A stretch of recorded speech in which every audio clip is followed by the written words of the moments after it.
my God, we're alive once again. Hello, everyone. Welcome to the next episode of A Conversation with Kelly.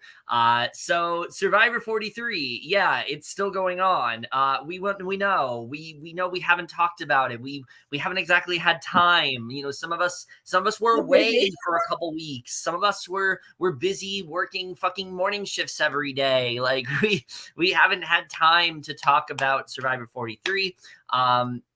But now we are finally going to do so. We did do a live react for Survivor 43, but I will be honest, it was a complete and utter unmitigated disaster. And it will never be shown. It will never be shown to the world because it's terrible. Also, it wasn't letting me watch it on Paramount Plus. It was showing news. Yeah, I mean, there were a lot of issues, but that was really the biggest one. So we decided that we're just going to wait to do a regular review of episode 3, and then we didn't have time, so we had to wait till episode 4, then we had to wait for 5, and now here we are. But we are going to cover it. As always, I'm here with my lovely and beautiful co-host, Aly. How are you doing tonight? I'm good. I've been just chilling today and yesterday. Besides going for a walk, I've just been having a very relaxing week, or relaxing days off. That's wonderful. Nice. I've been working all week. But I'll be back at work on Thursday night for a few hours. That's great. I've literally been working every fucking day since I got back. Oh, yeah, I went to visit her. I went to visit her recently for like 2 weeks, and we were supposed to do this podcast when I was visiting her, and we just didn't. So, oh no. But yeah, I'm back now. So we are going to go ahead and talk about these 3 episodes, which, to be honest with you guys, some of these episodes are really not the most eventful, so it's fine that we're talking about. They're just very middle of the road.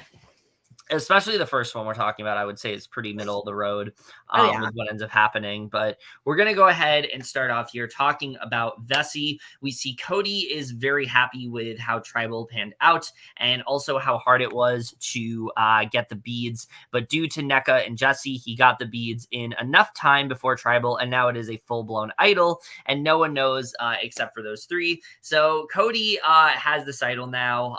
We will see when it does end up coming into play, but Cody is just the kind of really sneaky but very entertaining player that you just really enjoy watching. And I feel like I'm enjoying him more and more every episode. Yeah, he's honestly kind of very entertaining and just, oh yeah, he's very cracked. People have said he kind of is the star of the season. That makes me feel like he's going to get brutally robbed in the merge, because recently the person that's the main character of the pre-merge does not end up doing very well in the merge. But we shall see. So Jesse is worried about Noelle and also Dwight, knowing that they're both on the bottom. And if Dwight isn't on the same page with him, he may have to go next. And I was like, no, Dwight is not going here. That would be so fucking boring if that happened. But we'll talk about what happens. Dwight isn't completely mad at Jesse, but he is wary of him, and this Tribal really woke him up to the game he was playing.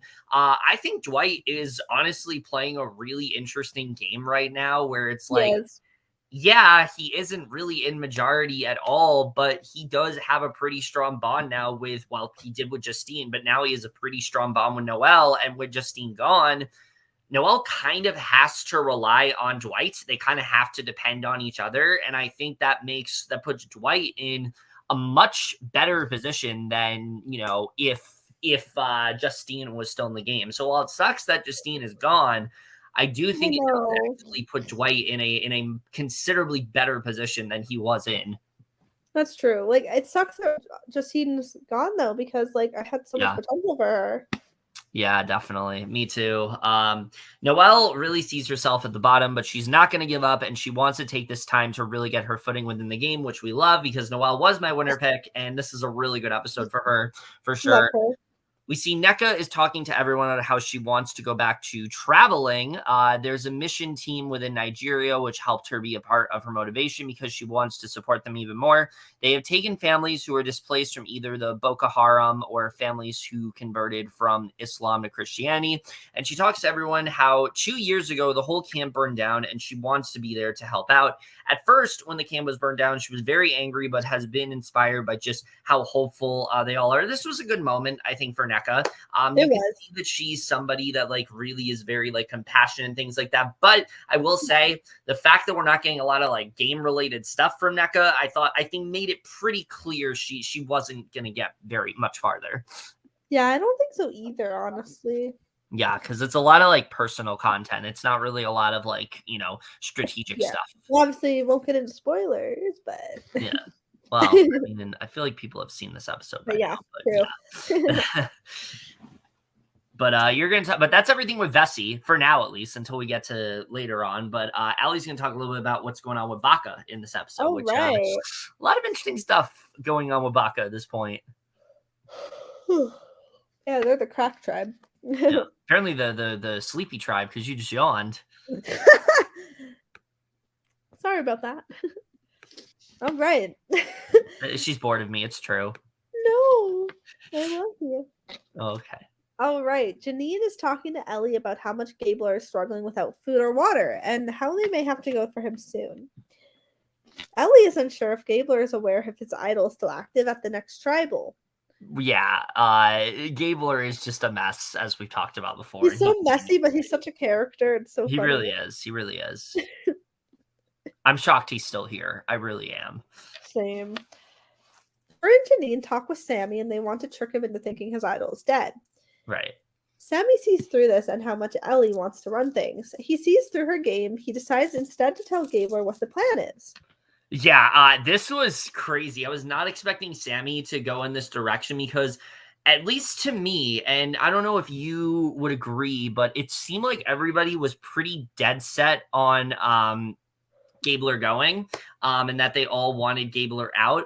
Sammy takes this and kind of uses this to his benefit, where it's like, well, if everybody wants Gabler out, I'm going to work with Gabler because nobody would expect it to happen. And I honestly think this was a really good move for Sammy because I feel like he was not really in control of the tribe. And I feel like after this, now he kind of is like front and center. Like he's very much put himself in the middle here. And I think it's really going to work out in his favor. Yeah, I will say, like, I definitely think Ellie is playing hard, but I do like that she's a gamer because I do appreciate that. Like, she just kind of gives me vibes of some of the people in this like org community. Yeah, she very much. Yeah, I could very much see that too. But I do think that Ellie is going like very soon. Like, I don't think she's making much farther. I don't see her leaving yet. I see her being like maybe a third, fourth merge. I mean, people have talked about this. Like, Ellie's really getting like a villain edit of sorts. Like, you can tell. Like, it's very. I'm here for. Oh, I'm here for it too. But I just feel like the way the show is, the storyline is going, I don't see Ellie being the one that's like victorious. I see Sammy being the one that's victorious here because they're really highlighting Sammy, him planting these seeds to like other people amongst his tribe. So I do feel like Ellie's going to go like relatively soon, but we'll see. Yeah, we'll see. I mean, I don't see her leaving yet, but I see her leaving in the next kind of few rounds, maybe. Yeah, I do too. All right. Gabler now sees Ellie as a double agent that is playing all sides, and knowing she was snooping around within his bag when she's supposed to be his ally, he wants to target her next. But which it wasn't even her; it was Janine that was doing that. They think it was Ellie. Yeah, which I think is really interesting. The way that Janine was dynamic. Yeah, the way that Janine was kind of getting away with this. Although I will say, out of everybody like on Baka, Janine is like the only person that doesn't really have like her own individual arc. She kind of just feels like an accessory to Ellie. So I feel like Janine's gonna go like really fucking soon. Oh, but we'll see. I think so too. Like, she could even be like the merge boot. Yeah, we'll see. With Janine, like she's getting a bit of an edit, but like I feel like I don't really feel like she is. Very little. Like I feel like she's gonna be like an early merge. I feel like it's more about like how people are reacting to what she's doing, not really anything about her. Yeah. So that's why I feel like she's leaving like very soon, but we'll see. Yeah, same. He pulls Owen into this, who was already aware of what Ellie and Janine were doing. Right. Gabler decides to play dumb and says he will be giving his idol to his daughter for graduation. He hopes to get the last laugh and continue to play the dumb hillbilly up until tribal. Which I will say, this was a good move by Gabler. Like he has them convinced. He has them convinced that like he doesn't know that this idol is active and that the idol isn't a thing. And it honestly is really interesting to me how like the dynamic of this tribe has shifted. You had Janine and Ellie thinking that they had the upper hand. Meanwhile, like Sammy and Gabler and Owen are like, no, they very much are just like trying to start shit. We got to go after them. Yep. So Vodka's really becoming messy, and it's very exciting to watch. So it's really exciting because like we don't know what's gonna happen with them, you know. But you know what else? We don't know what's going to happen with Coco because at this point they haven't gone to tribal yet. So let's talk about Coco a little bit. Everybody is celebrating James' birthday, so happy belated birthday to him. Happy belated birthday. Yes. Come to Panera. You get a free birthday pastry. I don't know why I'm plugging Panera right now, but yeah. Yeah, James is gonna come near Panera. Oh yeah. Cassidy feels that the tribe is very calm and everyone is just kind of enjoying themselves. James is talking to the girls, says that if nothing is happening today, he does plan to search for idols. And Lindsay talks about how the first couple of days, everyone was worried about going off on their own in an effort to limit suspicions, which again, I've talked about this before. Coco's just such a strategic tribe. They're always like thinking ahead in that way. And that's why I feel like they are like the main characters of this season. Like if I had to say the tribe that is the star of the show, for me, it's Coco. Like these are the people I'm most invested in. But with day 6 approaching, it is likely the people are starting to do so. Carla talks about how hard it is to escape, but with Lindsay, Cassidy, and Ryan on a raft and James taking a nap, she feels now is the perfect opportunity to get out there. And she goes exploring through the trees, and she does end up finding something. And she's freaking out about this because of how much that she has been playing it safe up to this point, mainly because like she hasn't had anything. She hasn't had any reason to lie. But she comes across the Beware advantage, and she's fearful of losing her vote and actually puts it back. And this was very interesting to me. This is the first time we've seen somebody not take this advantage. And I've seen a lot of people on like Twitter and different things like that saying like, why are people taking the Beware advantages when they know what the risk is going to be? And I kind of agree. It's like these people watched 41 and 42. They know what the Beware advantage does if you're not able to perform the task. Yeah. So why would you risk it in that way? So when Carla put it back, I was like, this is actually really smart. I thought that was actually going to be the case and she just wasn't going to get it. But we do see her talking to James a little bit, who these two are very much like the duo that we love at this point. And we need to see more of their whole like dynamic. But he asked what he would do if he found an idol, knowing that the risk it may cause. He tells her that he likely would take the risk, and she wonders what her wife would think that she left the Beware advantage when it's all about fear. So she does go ahead and open the advantage, and she's told about the beads and how she needs to persuade them to give her their beads. And this is just a really great moment for Carla. You can see that she really she definitely has a chance to win. Yes, but I do also see her like getting robbed because of how much of a focus she's getting. I can see her being like a robbed at 4. Like I could see her being like the Shan of the season, where she goes out like super, like she goes out like at 6 or 5, and we're like, what the fuck happened? That's true. I can see that. Because at least recently, like when they focus on somebody a lot, this much, and you think they're gonna win, they don't win. So for I don't know. I want her to win, obviously. I just don't know if it's gonna happen. So she's scared that she doesn't have a vote, but is proud that she conquered her fear. And she tries to get James to give her his bead by using a necklace that she wants to make for her wife's birthday as a way to give it up. And she handles this, I think, the best out of everybody we've seen. Definitely. With the beads. She really tries to appeal to emotion here. While Cody did things kind of like letting other people do it for him, Carla really gets like tugs on their heartstrings, and she does this Geo, and she's able to get 3 out of the 6. And so she knows she can't be too pushy, but she wants to use her earrings to barter. So she talks to Ryan, and at first wants to give her his socks, which she doesn't want, but instead gives him her turquoise beads for his girlfriend, and then gets his bead. And just like that, she has an idol, which I was so impressed by how flawlessly she pulled this off. I mean, she literally killed that. just a few little interactions of appealing to their emotions, she was able to acquire all the beads. And to be honest with you, I don't like the beads that much. I really don't. I feel it's I kind of like it. It's kind of like a nice touch. I just think it's way too easy. Like, all you have to do is just be like, hey, give me your bead, and you have it. Like, I mean, it's not, I mean, in a way, yes, but it's also like some people would be very sketched out.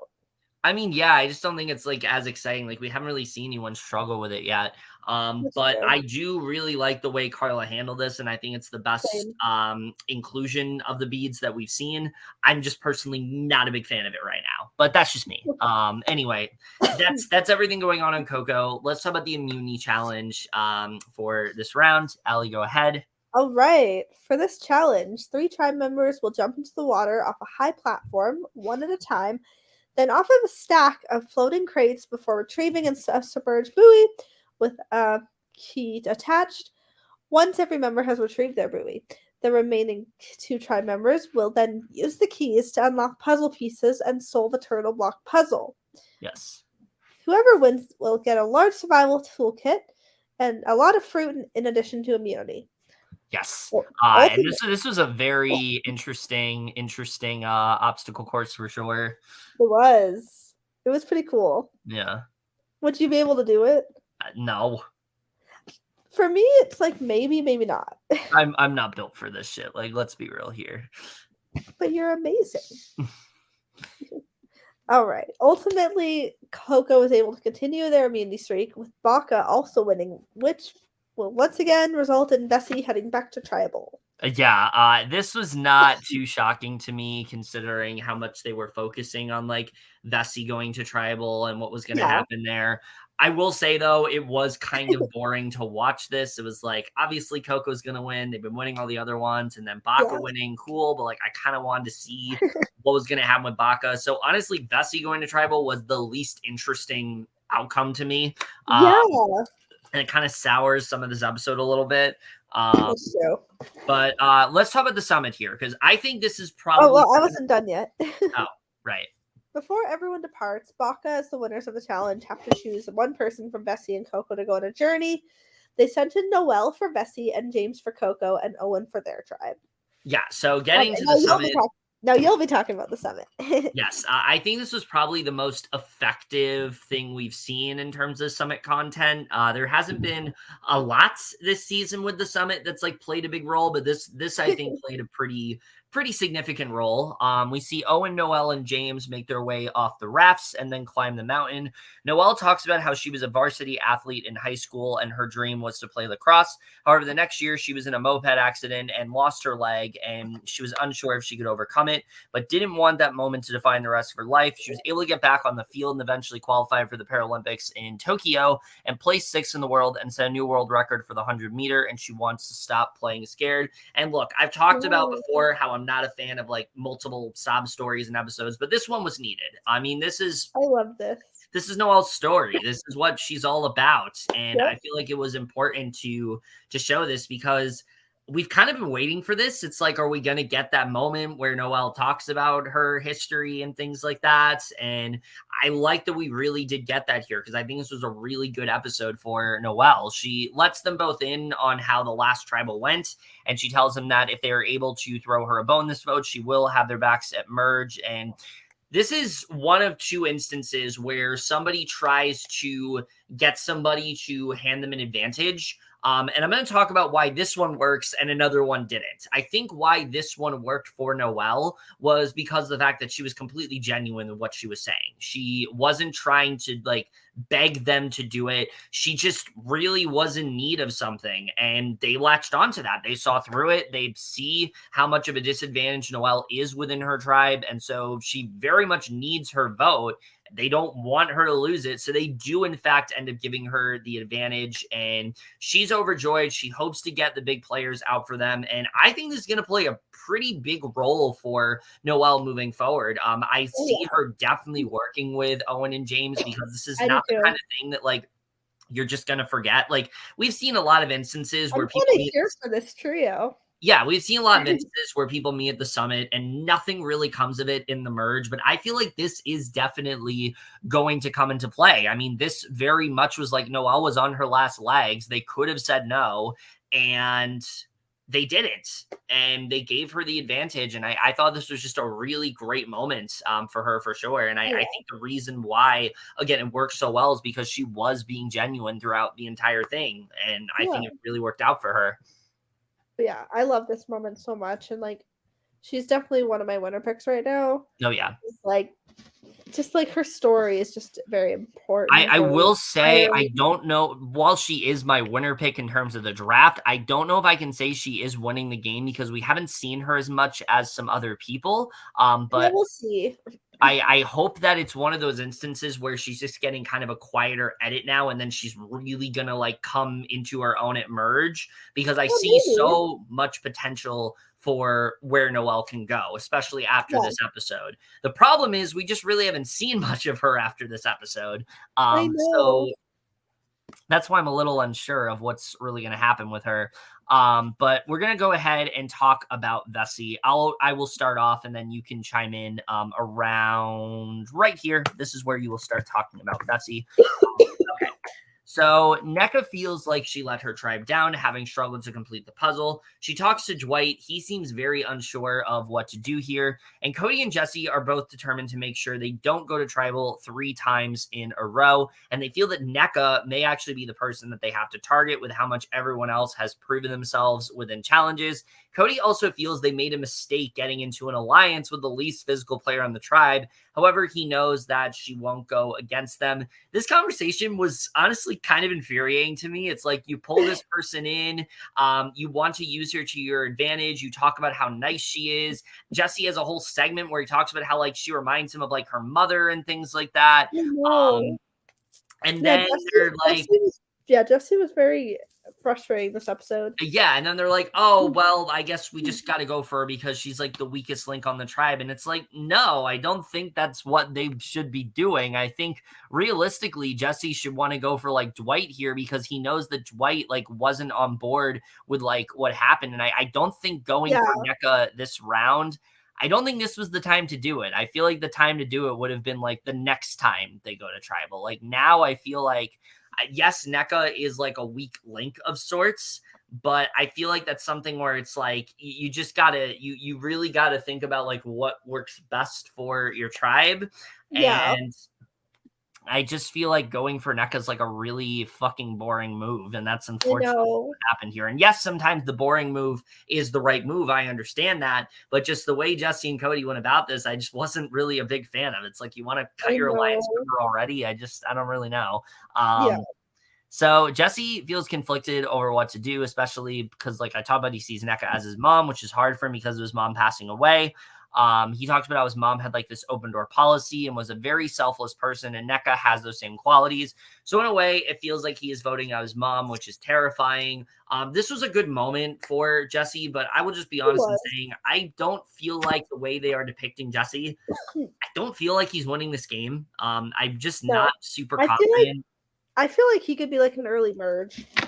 I don't see early merge. I see him going in like where like say someone like High did, or where someone like Omar did. I could very well see that for Jesse, because I feel like Jesse's in a position where he feels like he's like top dog right now. And he's really not. Like, I think he's going to get to merge and he's going to be like, oh, I'm not nearly as good of a position as I thought I was. So we'll see. We'll see. I just not super confident with Jesse after this episode. Same. Dwight is very upset with Jesse with how the vote went, and he is very concerned with how it will play out. And he will vote with the same 3 and vote him or Noelle out. Right, which I mean makes the most sense, not what he ends up doing. Noelle comes back from the summit and lies to her entire tribe that she didn't receive anything. And this was great. I love that she straight up lied to them, because I'm so tired, and I think she's finally doing some moves. Well, I'm just so tired of people like openly telling their tribe, hey, I found this advantage, and they're all just so happy about it. It's like, keep that shit to yourself. Yeah, like, don't tell people. Exciting. Exactly. When everything's exposed, it's not exciting. Literally. She then decides to help Dwight because she feels she has the strongest bond with him. which I'm here for. Oh yeah, this was very smart of her to do. Oh yeah. She plans to hide the advantage within her foot shell, and the advantage is a steal about which she thinks she can help her make a real big gameplay move. Yeah, and the way Noelle was talking, I really felt like we were losing like Jesse this round. I thought that's what this was setting up. Like we were gonna get like a big blindside here, and Literally unfortunately that's not how this plays out, but we'll talk about that. She felt burnt by Jesse at the last tribal council and is trying to gauge where he's at and wants to steal his vote so her and Dwight can take control. Yeah, I really thought here, like I said, something big was going to happen. But talking about tribal here, at the tribal council, Jeff talks to NECA about how much her and Jesse were killing the puzzle, and then the pieces just stop moving. NECA takes a chunk of the accountability for that, but feels that it was a team effort, and they all want to make sure that they were a part of it. Jesse says that he does jigsaw puzzles with his kids, but with a much more tense environment. They aren't as on top of things. And NECA says that going to tribal was heartbreaking, knowing that they have to lose someone out after all of them have built such bonds as a tribe. Noelle says she's been at the bottom of the barrel and wants to continue fighting, and they all were wary of her because they don't know what she's received. Right. They all seem to be on completely different trajectories in terms of confidence levels. Yeah, this is really funny. Like Jeff has them, different, and they all give like different numbers. I thought that was like a really funny moment. I love that. That was hilarious. Yeah. The vote plays out, and unfortunately, it's a very predictable outcome with NECA leading in a 4-1 vote. Listen, I will be honest with you here. I was not invested in NECA for a second. She was not somebody where I'm like, NECA's a really interesting character. NECA's someone I'm really latching onto. I did have a feeling she was leaving early, but there was so much potential for this to be an exciting tribal. The pieces were there, Aly. The pieces were there, and they just made the most boring move possible. And at this point, I was just kind of like, if this is how this season is going to go, I just don't think I'm going to enjoy it that much because we've had like these predictable outcomes. Like, I hope the merge is like way better. Yeah, I hope so too. I mean, I will say the last episode we're talking about, things get a little more exciting, but we'll get into that. Now, NECA is happy with how well her tribe pulled off that blind side and is surprised she doesn't have any negative emotions. She's very grateful for the experiences and relationships that have been built and the things that she has done that she never thought she would in her life, which was a nice moment. I mean, it was a nice moment. NECA wasn't really that great of a character to me. I honestly she was just kind of there. Yeah, she was just very, very light in terms of content. Not really much to latch onto with her. Also doesn't really seem like somebody that's like super strategic. She's like very just like kind of nice, and that's her entire thing. That's really it. There just wasn't really much to latch onto with her. Motherly. Yeah, I'm not really surprised that she leaves when she does. It just kind of sucks because I felt like there was just a lot more interesting outcomes. But the good thing about it is she's not really somebody that I was super invested in to where I'm like, this is a robbery or anything like that. It's more just like, I wish something more exciting happened. But anyway, let's talk about episode 4. Everything that plays out here. This is a pretty wild episode, I must say. There's a lot of stuff that goes down here that I was not expecting. We get very little content with Vessi in the next 2 episodes compared to the first 3. Vessi kind of seemed like the stars of the show for a bit with how much content we were getting with them. That they got really purpled. Dies down in these next like 2 episodes. Yeah, the whole tribe gets purpled. So Noelle is very appreciative about how all of them stuck around. Cody is sad with how tribal panned out, especially knowing that they have no fire, no flint, and have lost 2 challenges in a row. And that's everything we get with Vessi. Aly, talk about Baka. Gabler gets up in the middle of the night and puts a palm frond right on top of Sammy, promising to get Ellie. This is so funny. Promising to get Ellie one. She makes it clear she doesn't want one. Why did he do this? Like, what was going through his mind where he's like, I'm gonna wake them up in the middle of the night while they're both sleeping. I'm gonna throw this thing on top of Sammy that is obviously going to wake him up and make him mad. Like, I just don't understand what goes through his mind. It's so funny and messy. It's very funny to watch. Messy. But I'm still like, how is Gabler still here? He's so cracked. It really is. Sammy feels he is unaware of everyone's reactions. Yeah, Ellie, I mean, yeah. Yeah. Ellie is starting to feel like Gabler is a detriment to their tribe and camp life, which is true. Gabler talks about how much both of them are clashing due to their strong personalities and how they will all end up regretting keeping her. I mean, yeah, I would definitely say so. I think the more they keep Ellie, the worse the worse of a situation they're all going to be in. But we get a reward challenge in this episode, which I guess that's like per the course for episode 4 of Survivor now, because we've had it like 3 seasons in a row. But today's challenge, a player from each tribe is going to knock sandbags off the ledge. It's the same player will then walk onto the blocks to get to the finish, where the remaining tribe members have to place 1 sandbag on each of the hanging discs. They are playing for 10 fresh fish. They also will have the ability to raid 2 tribe camps and steal 1 item. I thought this was going to be something completely different. The promo for the episode made it seem like they were getting to like swap somebody from their tribe. It's not nearly that powerful.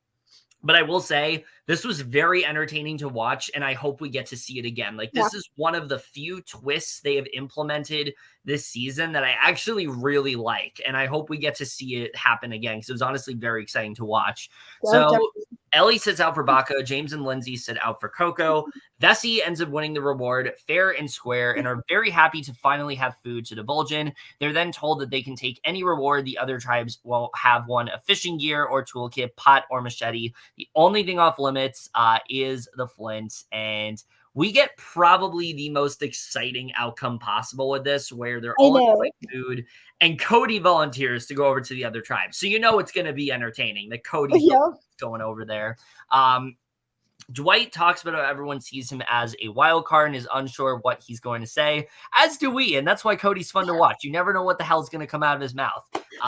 Cody thinks that they should just go for Coco, considering that they haven't lost yet. And Jesse, Noelle, and Dwight all agree they should go about this more diplomatically, considering that the other tribes wouldn't do this to them. But Cody wanted to go about things far more aggressively, because that's just kind of the person that Cody is. Like, Cody is just a lot more direct in that way, and that's just why he's like really fun to watch. But that's why I feel like people are also he's very blunt. He's very blunt, and I feel like that's something where people just recognize that about Cody, and I think they're not going to necessarily view that as like something threatening, because he's just a very blunt person. But I can also see them like getting him into trouble. I feel like the more he continues to run his mouth, the more I feel like Cody's not winning this game. But we will have to see.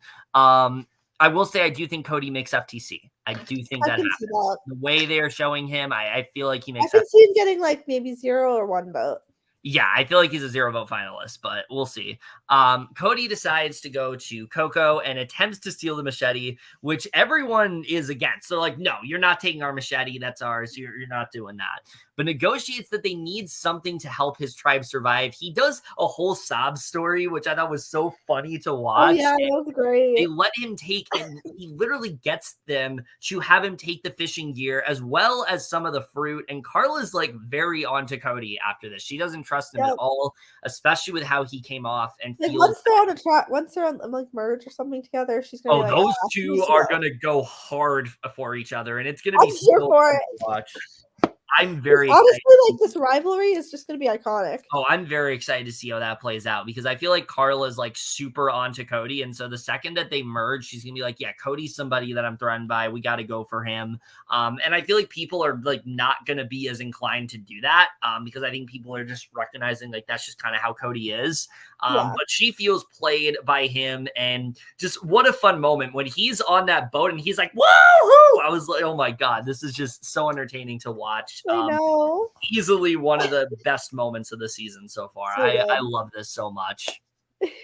Unfortunately, the rest of this episode is not as interesting, but let's talk about the immunity challenge. Oh, great. They're going to race to knock off a series of heavy sandbags and are looking for a ring of keys they will use to unlock a net and use 4 large puzzle pieces to knock off the net. Once they have just the square finished, they will take the same pieces, go up a cargo net, and rearrange the pieces into a triangle. Cassidy and Gio sit out for Coco. Janine sits out for Baca. Vessi is successfully able to win immunity, with Baca also winning, sending Coco for the first time to tribal. Yeah, so Vessi Remember when you thought they were going to never go? Yeah, no, literally. I thought Coco was going to be like the what was the name of the tribe 41 that Erica and Danny and like Deshaun were on? I forgot what it was called. Oh, Uwu. Ooh, yeah. No, it's not Uwu. That's not the name of the tribe. I'm trying to look at their tribe. No, Uwa went to tribal. Oh, Uwa, yeah. No, Uwa went to tribal. Yeah. It was the other one that didn't go to tribal. What was it called? Luvu. No. Yeah, Luvu. It was like Luvu, I think was the name. Yes, you're correct. Yeah, I thought they were gonna be like Luvu, where they just never go to tribal. But no, that's not what happens here. I mean, honestly, like I didn't want to steamroll. Oh, I didn't either, but I'm also like super invested in Coco, and I didn't want to lose any of them. So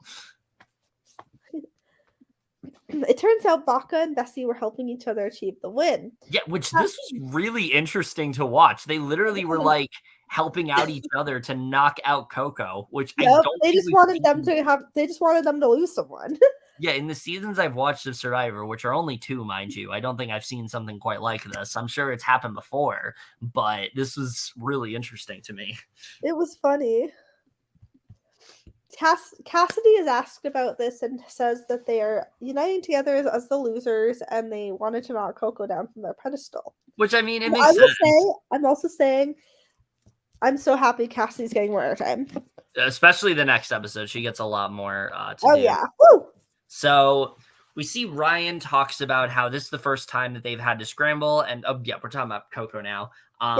So they talk about how this is the first time they've really all had to scramble, and the 2 people he trusts the most are James and Gio. So he immediately just throws out Cassidy, like out of nowhere. Just like, yeah, we need to get Cassidy out, and I'm like, why? Like, I don't understand. This is another like Mariah situation for me, where it's like, what exactly did Cassidy do to prove that she is like dead weight on the tribe and that we need to go for Cassidy? I just did not understand this. And Gio is also down for this and feels that he's calling the shots and doesn't feel that he can trust Cassidy as much as everyone else, and that she will turn around and backstab him, which I don't feel like is the case. At least she hasn't really made it clear, but we do see that she says that Gio is really grating on her nerves and doesn't appreciate how sassy he's being to everyone. She talks with Lindsay and Carla, and they tell James that they want to target him. They want him out straight up, and Carla wants to make sure that it happens. And I was like, oh my God, we're going to lose Gio in this episode. And it's going to be amazing to see that actually happen, to see that downfall. And Lindsay feels that this isn't adding up really at all, and it isn't as easy as it and seems like, Gio is going to leave here. That's what's going to happen.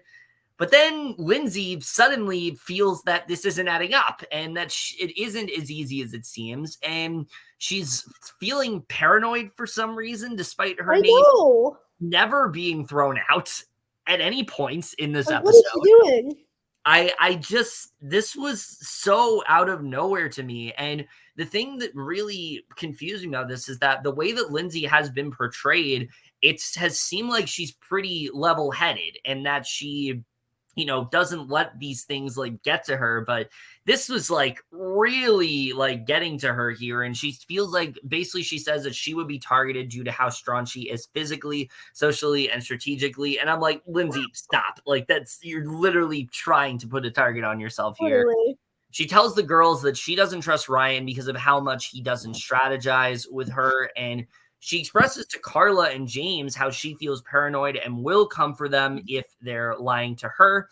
James is trying to calm her down to let her know that they are voting Gio despite her continually feeling paranoid. And I just didn't understand this at all. Like, yes, you cannot be Survivor confident. That is something that you should never be at any tribal. You should never feel 100% that you are not going to go.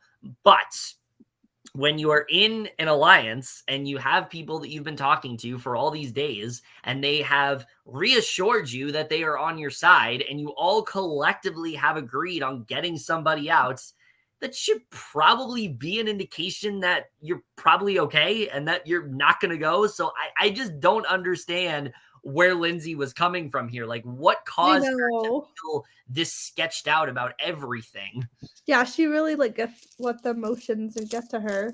Yeah, I just didn't really get it at all. But Carla and James talk about how Lindsay is acting. I will say, Lindsay did say on Twitter there was like more we didn't see in terms of her paranoia that like justified it. So maybe it could have just been like a bad edit on their part. Yeah, maybe. But the way that it's portrayed really just seems like it came the fuck out of nowhere. So Yeah. I want to know more of what happened here because I feel like based Same. on her tweet, there's more that we didn't see. But yeah, not the Skype sound. Anyway, we see that Carla and James talk about how Lindsay is acting and that though Gio is very power hungry, Lindsay is very much causing problems here and they need to go for her as soon as possible. And she talks to Cassidy about how Lindsay is hurting herself. And what I was hoping was going to happen here is they would say, okay, Lindsay is a train wreck. Lindsay is very much going to be the downfall of us, but we need to unite against Gio here. Gio's going to potentially win this game if we let him get any further. I thought that's how this was going to play out moving forward. Oh, I don't know what happened to Aly. Hi. What's up, everybody? We're talking about Survivor 43. I don't know when Aly's coming back. But yeah. How's everybody doing? Is anyone watching? No, of course not.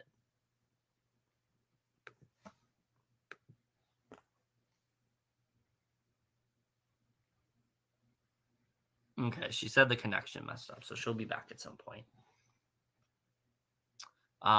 We're definitely going to try to be more consistent after this review and talk a little bit more about things Survivor. We've been very busy and we haven't really had the time. So yeah.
Okay, Aly is restarting her laptop.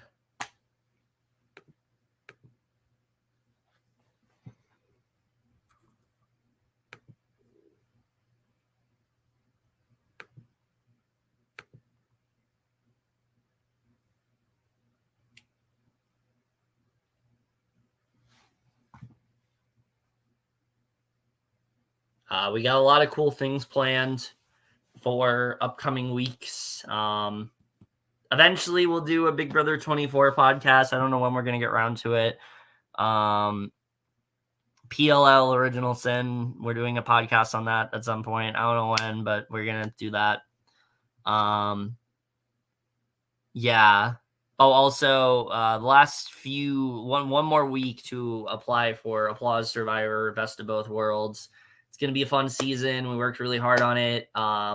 We recognized some things that didn't go well last season, and we really want to improve upon them this time. So yeah, apply. It should be a really fun time. There's a great prod additions and things like that. I'm very confident this will be a good season. So yeah, you should definitely think of applying. Woo.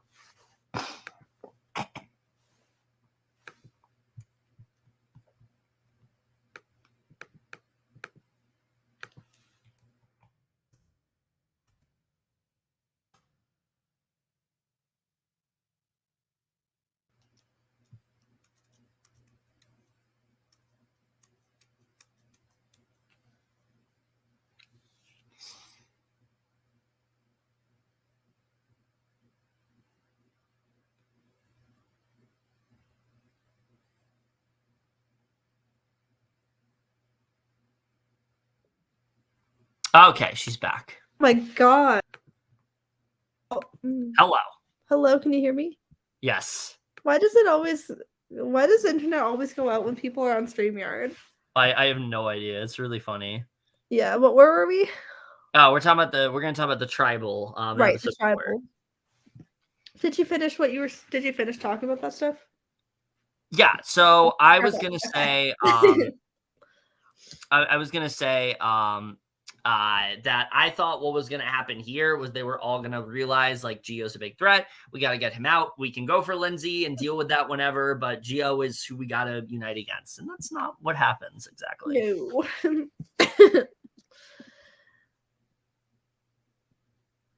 It's your turn. Oh, you're gonna talk about tribal. Oh no, it says both. Yeah, well, I just talked about Coco, so. Oh, okay. Jeff asks Ryan what grade he would give the tribe, and he says they are at an 8.5. They don't bicker often, though it does happen like a family, but they've eaten every night most of the time. Yeah. He asks Lindsay how she feels, and she says they know what it takes to win, but today was a wake-up call for everyone, and immediately they all split up into groups, and those people felt why they needed to have a conversation with her tonight. And she feels the people who talked to her made it a priority. And I again, like, what is she doing here? I don't know.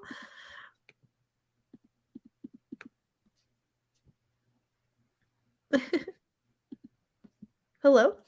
Oh, can you not hear me? Can you not see me? No, I can. You just got all quiet.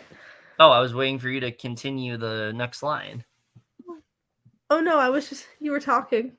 Oh, I just said I didn't know what she was doing. Yeah, same. Ryan tries to tell her what he wanted to, but she rejects him.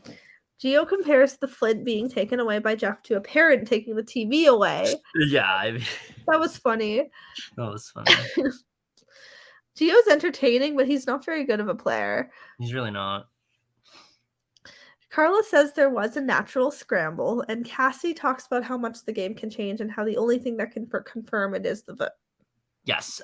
So we get to the vote, and the paranoia ends up being the true enemy as Lindsay is voted out in a 5-1 vote. Another really boring vote. I will say I do feel bad for her, but she also did it to herself. Yeah, well, what we saw, she did. She claims that there was more that we didn't see. So That's I don't know. True. That's true. But she doesn't utter something about this exit. She does not utter a single word as her torch is snuffed. She just leaves like in a silence, which I thought was very interesting. And she talks about how she thought her alliance would stick with her, but they turned on her, but she fought her ass off. And while her journey wasn't as long, she's really happy. Very strange exit for Lindsay. I feel like a lot of this just kind of came out of nowhere. I would like some more confirmation on what really made her like feel this way that we possibly can see. We need to see some of those. It just really fell out of nowhere to me. And this was just a very strange turn of events with how this played out. And at this point, I was just like, I don't know about this season. We've had women leaving every single round, but thankfully episode 5 comes in. I will say, out of those 3 on the Coco, I was happy it wasn't Cassidy or Carla, but or James.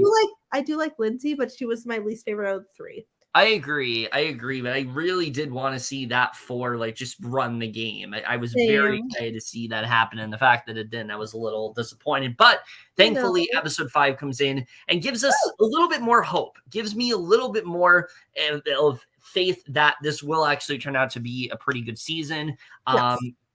So we're starting off with Coco here. Cassidy does talk about how the original plan was for James, Lindsay, herself, and Carla voting Gio out, but Lindsay grew paranoid, so they told Ryan that and Gio at the last minute, so that they ended up voting for Lindsay. She also received a vote, and she knows it was likely from one of the 2 guys that aren't James, but she wants to clear the air. Yeah, Gio does not receive a vote. Cassidy is the person. I will say, Cassidy's getting like the Erica edit.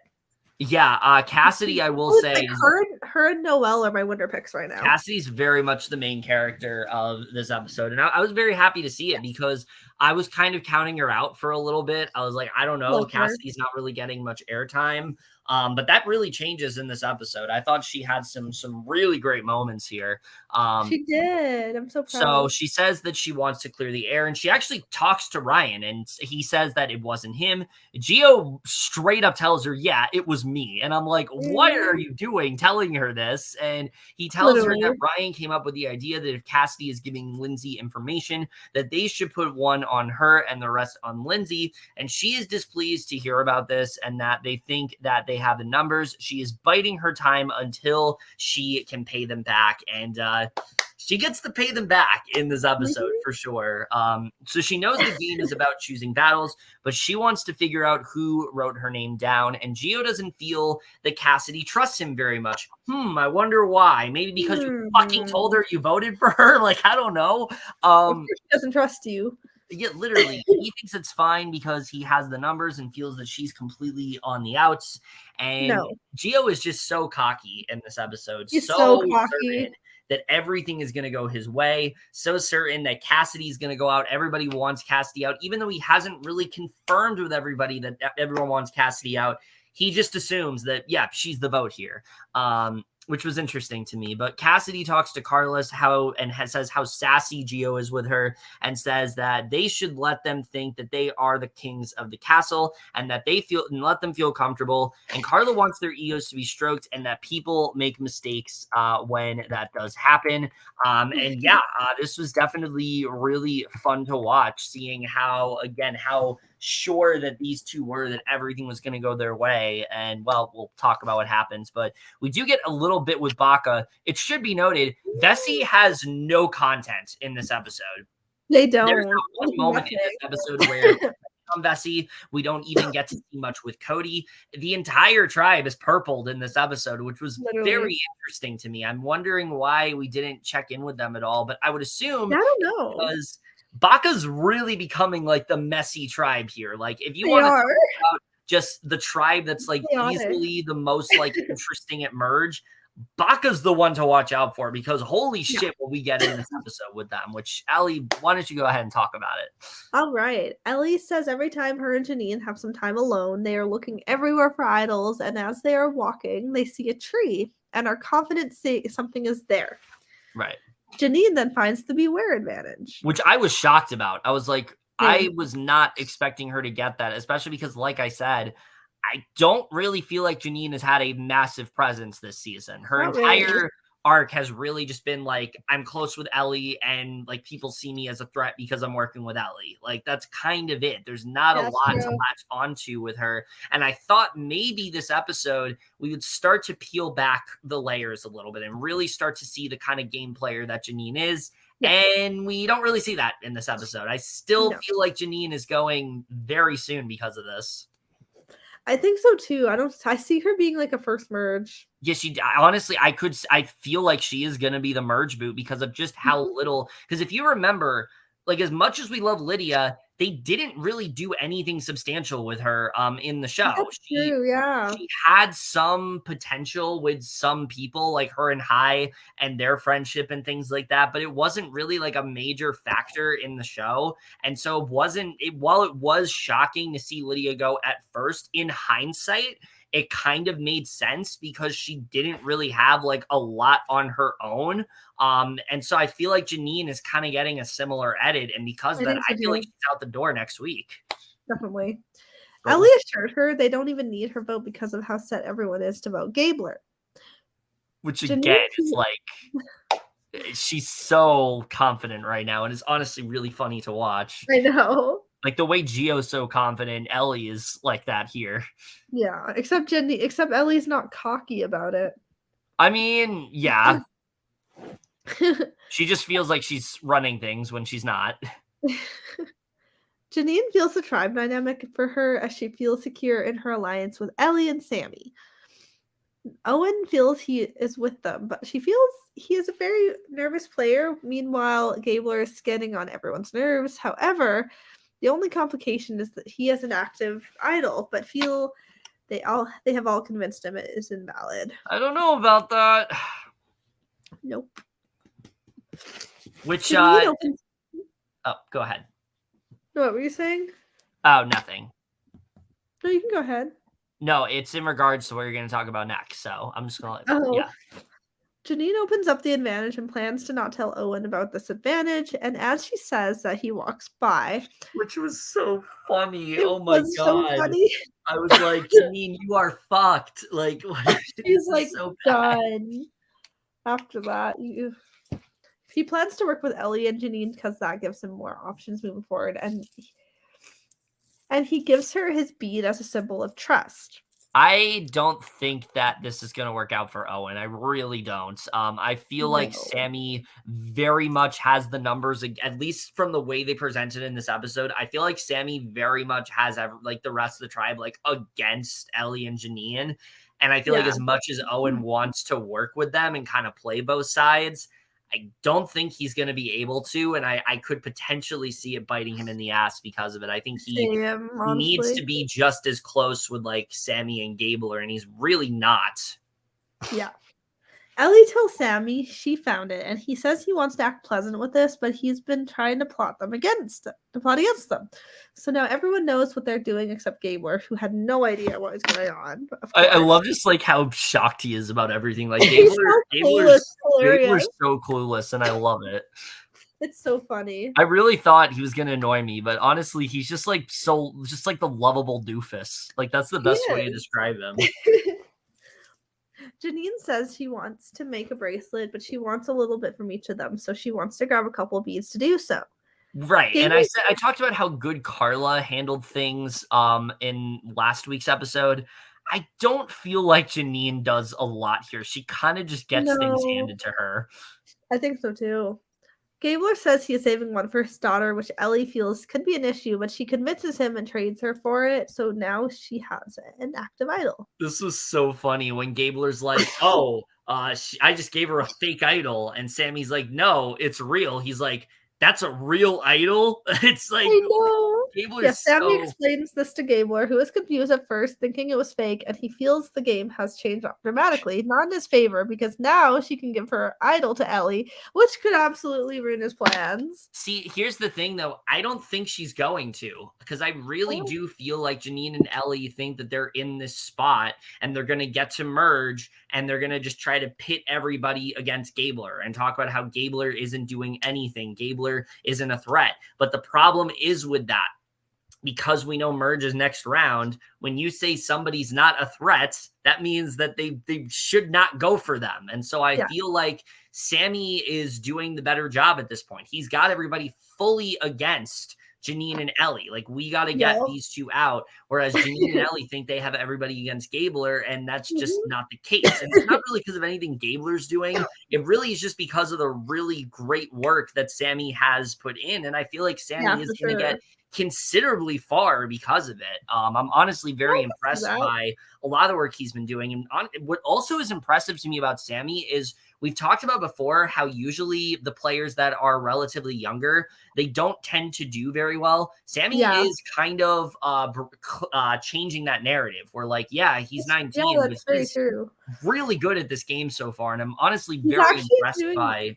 He's actually like really strong player. He's doing great. Yeah, I'm very impressed by what he's doing so far. I definitely could see him making it very deep in this game. But Baka's the tribe that, in terms of the merge, like, I'm most excited to see how this ends up playing out. It's gonna be entertaining. Yeah. For today's challenge, the 4 tribe members will be tied together on Jeff. So they will go together to get through a series of obstacles. And then grab a bucket and fill it with water, make their way over a giant teeter-totter, and transferring whatever is left through the gate. They then will throw balls onto a platform. They also are playing for tarps. In the end, Bessie ends up winning immunity, with Baka also winning. I literally forgot Bessie existed, because they were not in this episode. They were just so purple this episode. Yeah. And as a result of winning the challenge, they also get to choose who to send to the summit. Jesse sends in Gio and Janine, and Jesse sends in Gio and Janine, and Jesse volunteers himself to also go on the jury. Yeah, so obviously Coco goes back to tribal. Yeah, Coco's going back to tribal here, but we do have to talk about the summit, because I talked about before how well I thought Noelle handled things at the summit. This was probably one of the worst handlings that I have seen in the summit so far. They all get to the island. Gio's hoping immediately. This is his goal. This is not something that he's doing generally. He hopes that he can fake some sympathy from them and they will hand him an advantage. And immediately when he's doing this, Janine is just not buying what he's doing at all. And this in was the so end, bad. they all decide to take a risk, which gives everyone a 33% chance to get an advantage. And this doesn't even work out for Gio. He's disappointed that his lying didn't work, but he feels he's in a good enough position to not worry about the advantage here. This was just so bad for Gio, like all terrible. around. I think, again, what worked with Noelle is that she was very genuine with what she was doing. Yeah, Gio went in immediately wanting to garner sympathy from people. And what he needed to do, I think, in order to really make this work is you have to make it seem like you are at the bottom. You have to make it seem like you are in a position where people are going to vote you out. He could have said something like, hey, I got some votes last tribal, or hey, I was very close to Lindsay and I feel like they're going to go for me next. But instead, he just kind of like made it seem like he was in a bad spot and it just didn't feel genuine. And I feel like that's why, while what Noelle worked, it worked for her, I think that's why this didn't work for Gio, because it didn't feel genuine in the slightest. So yeah. So we see he gets a tiny shell tied. We see Jesse comes back to camp, tells them the honest truth of what he did.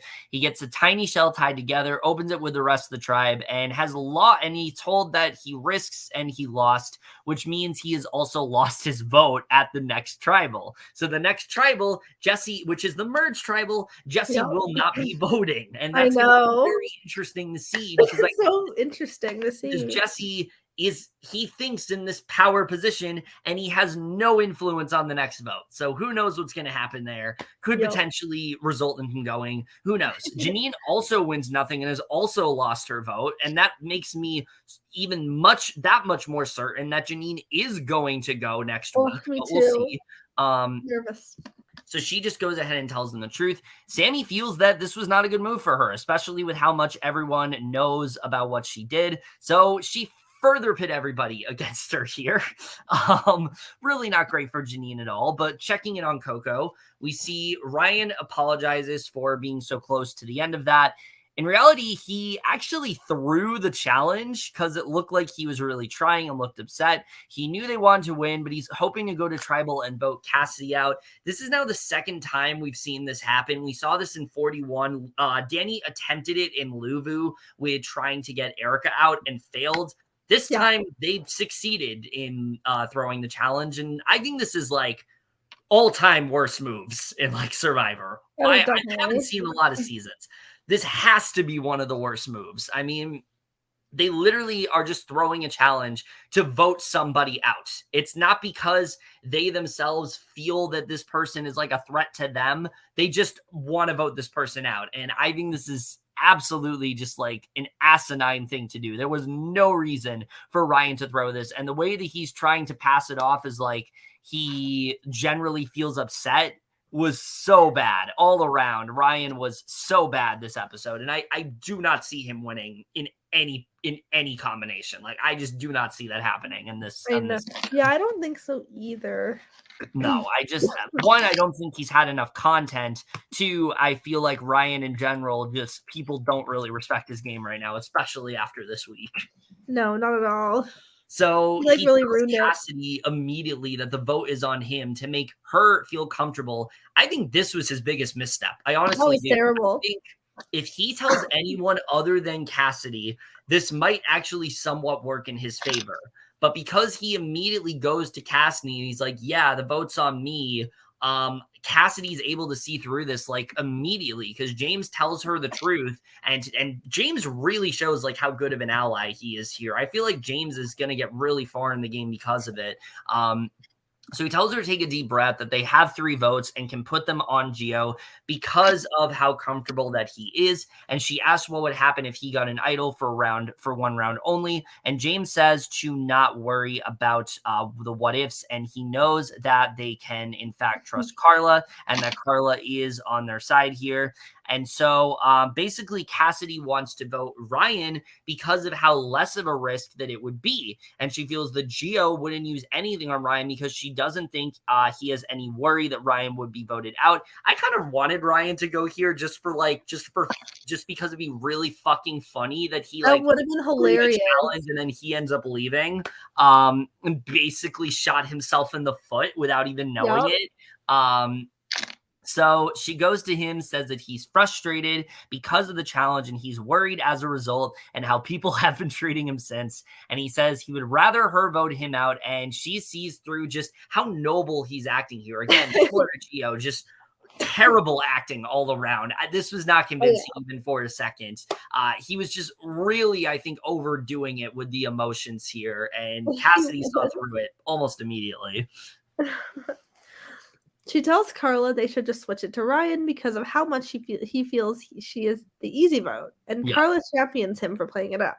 Yeah, which I thought this was really good on Carla for her to basically go to him and say, yeah, I know what you're doing. I know you want to vote out Cassidy, and I appreciate you for doing this. And because of that, I think why this works out so well for Carla, if you remember, in like episode 2, she talks about how she feels like she is in the middle, which she kind of is at this point. And Carla knows she's in it. She is not in a position where she can throw people's names out, where she needs to be the one to target people. She's really letting people that she trusts throw the names out and just kind of stick with what she thinks benefits her most. And I feel like that's why, for me, like Carla is just killing this game right now. Oh yeah, she's like gonna do so good. Like either she's gonna win or get really far. Yeah. I do think she's gonna get far. I just think she's gonna get robbed. Like I don't see her getting I can see that. Just because of, again, how like great things are going for her right now. It feels like she's like probably gonna be like really like somewhere in merge. Yeah, it feels like she's headed for some kind of downfall eventually, but we'll see. I hope not. Like I generally hope not, because I love the way that she's playing. But just with the way we've seen in like the past couple seasons with somebody who seems like they're on top, she's getting like the Shan or the Omar edit where it's like she seems like the most knowledgeable out of everybody, and then she just ends up going like that. I feel like that's what's going to happen to Carla here, but we'll see. Yeah. Gio feels tonight will be an easy vote with Cassidy going. Unlike everyone else, he lies to them, but then shares with Carla that he risked it, and he has won the knowledge is power advantage. And I was like, why did this come back? I thought everybody hated this. Like, why are we doing this again? It's a very unique power. I've always hated it. I just feel it's way too overpowered, and I've never liked it for a second. Like, people work hard to get these idols, and then you take it away from them. I've gotten into this before. I fuck the knowledge is power advantage. I don't like it. It's too much. I know. Carla is excited for him having this advantage, but she thinks it could be used against her. Right, which I mean, this is pretty much what sealed his fate, I feel like, was him telling her. He like fucked himself. He really did. Knowing this, they feel Gio should be the vote right now. But Cassidy remains firm on Ryan. Worried votes are coming her way. Mm-hmm. James feels the same way. The same thing could be happening to Cassidy that happened to Lindsay. But he does feel Gio's advantage is dangerous to keep in the game. And I was like, James, I was like, James, I like you. You better not go for Cassidy here. Like that is not happening. That would be so bad if James went for Cassidy. Yep. Thankfully, that's not what happens here, because we see Jeff talks about momentum and Ryan brings up how vocal he's been about leaving. Cassidy says that this isn't normally how a vote goes on, so she isn't sure that's what is going to happen tonight.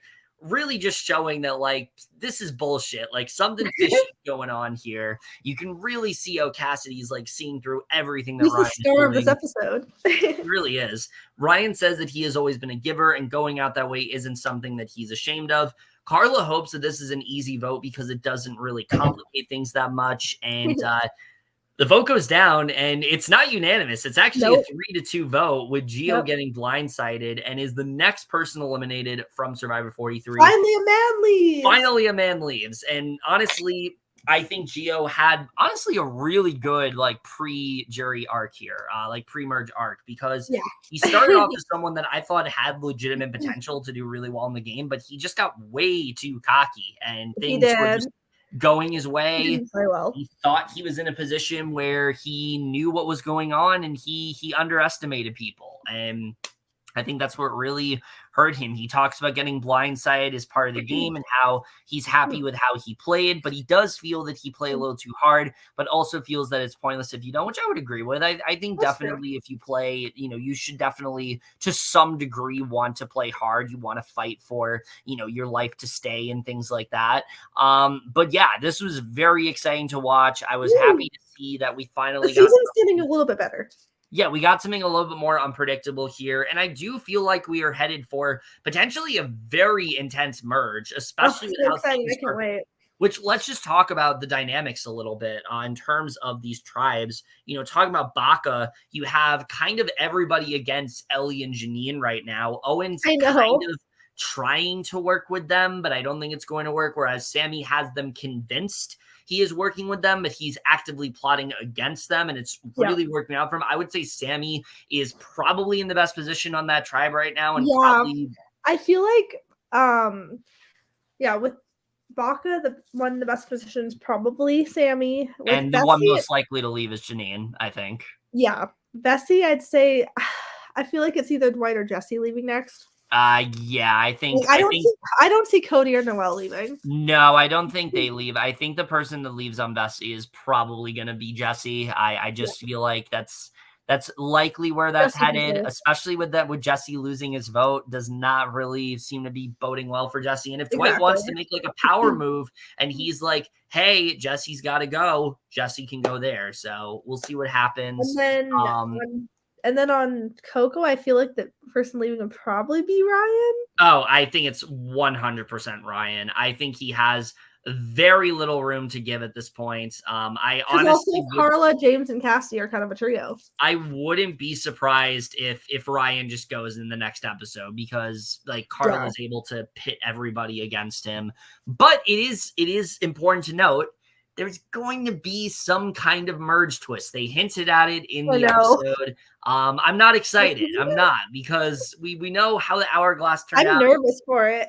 But that's the thing. Like, I just don't know what this could possibly be. I'm hoping that it's not like the hourglass where it just doesn't really work at all and it's super unfair to like the people who win, like the immunity and things like that.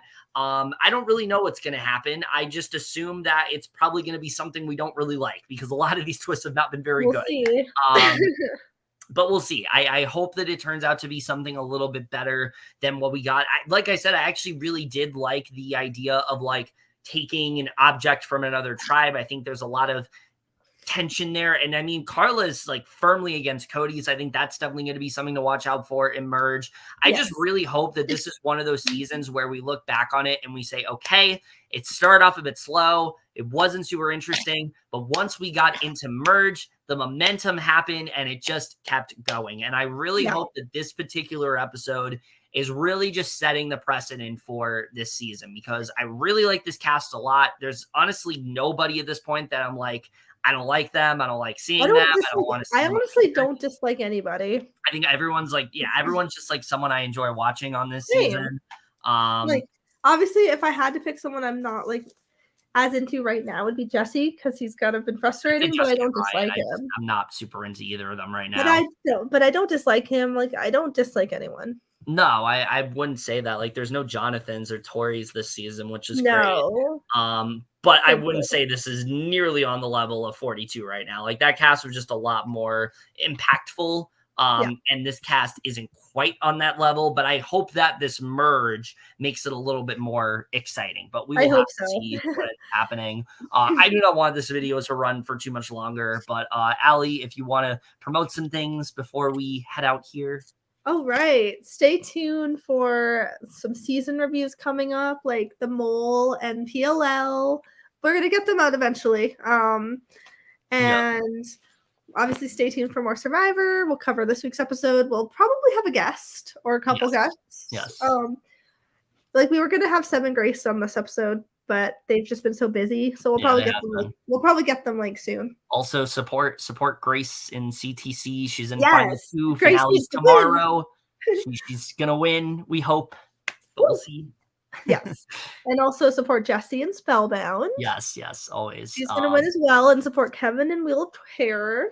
I mean, if you want to, there's no like videos on YouTube or anything to watch along, but go ahead. And what else? Applause. One more week to apply if you're interested. You like Hannah Montana, apply. It'll be fun, I promise. It's gonna be so much fun. We have a better idea, of what we're doing. Subscribe to Applause Survivor Productions. Yes, definitely do that. Other than that, I think that's pretty much it for this video. Eventually, we'll probably do a Big Brother 24 review as well. I don't know when the fuck we'll eventually do that. Whenever people can get it, whenever people are free. Yeah, who knows? And also, it's been like a support. Also, it's been a month since Taylor won. Yes. Support Taylor Hale at all costs. Woo, love her. Yes, but that's also support Taylor Swift because Midnights. Yes, but Free Midnights, so good. No, yeah, very good. But that's it for this video. I don't think there's much else to say. Very excited to see where the merge phase does end up going. I almost did my outro from my main channel, so I'm just going to go ahead and end this before I ramble on too long. And remember, guys, couples who podcast together stay together. Love you guys. That's the right outro. Goodbye. Love you guys. Have a good night.